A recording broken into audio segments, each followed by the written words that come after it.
My bike's been making a creaking noise for the last little while and I can't figure out why.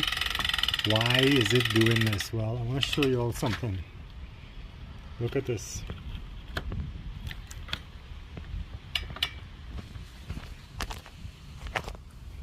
I take this off. Look at what this is doing. Holy crap. In some places, Holy crap. the screws in my chainring Holy crap. are completely missing. I don't even know how. I think it's been held on by two bolts. I don't know what to say. How I've been riding this bike, I don't know. But now I gotta find a solution for this. Anyway, this is just one of those things, alright?